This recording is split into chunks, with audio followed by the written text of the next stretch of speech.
Америка Кошма Штатларының Девлет департаменты Русияны Украинаның тынчы районларында қаршы топ ве ракет атышларыны тоқтатмаға ве атеш тоқтату режиміне riayet etmege чағыра.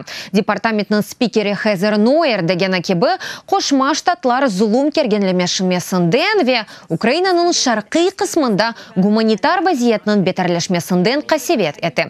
Нойертның айтқаны кебі Русиядан идаре етілген ордулар Донецк сүзгүч станциясы янындaki mevzimlerini acele surette terk etmek gerek. Сүзгүч станциясы Русия куветлерінің запт еткен Кокс химиеви заводы кеби тәлөке алтындадыр.